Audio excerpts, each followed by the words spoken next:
Anak ni Manny Pacquiao na si Eman Bacosa Pacquiao, agaw ng atensyon sa makasaysayang Thrilla in Manila 2 matapos niyang manalo sa laban at muling matagpo ang pamilya Pacquiao.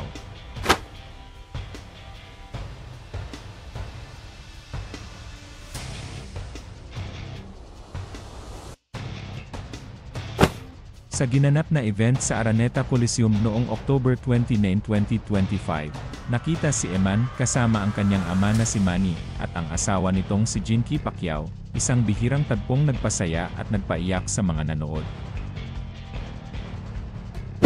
Ang Thrilla in Manila 2 ay proyekto ng MP Promotions ni Manny bilang paggunita sa ika-50 anibersaryo ng orihinal na Thrilla in Manila noong 1975, ang laban nina Muhammad Ali at Joe Frazier.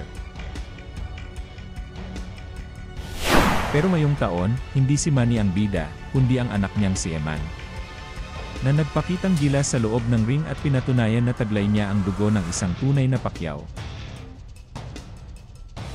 Lumaban si Eman laban kay Nico Salado ng Bohol at nagwagi via unanimous decision sa score na 58-55, 58-55, at 60-53.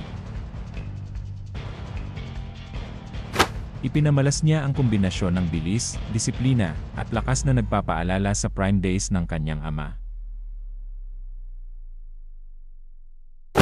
Pagkatapos ng laban, ibinahagi ni Eman na iniaalay niya ang tagumpay sa Panginoong Diyos at sa mga patuloy na sumusuporta sa kanya.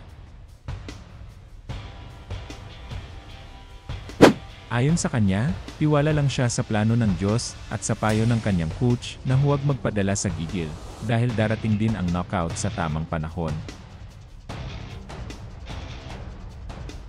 Ngunit higit sa panalo, ang pinakatumatak sa mga netizens ay ang sandaling lumapit si Eman kina Manny at Jinky para bumati at magbigay galang. Kita sa kanyang mga mata ang respeto at pagmamahal sa kanyang ama at pamilya, at marami ang natuwa sa pagkakabuklod nilang muli sa harap ng madla. Si Eman ay anak ni Manny kay Joanna Rose Bacaso, isang waitress na nakarelasyon ng boxing legend noong 2003. Ipinanganak siya noong January 2, 2004 at pinangalan ng Emmanuel Joseph.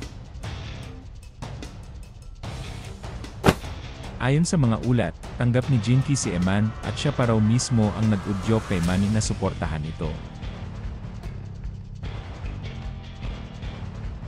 Ngayon, unti-unting sinusundan ni Eman ang yapak ng kanyang ama, dala ang apelyidong Pacquiao, at higit sa lahat, ang puso ng isang tunay na mandirigma.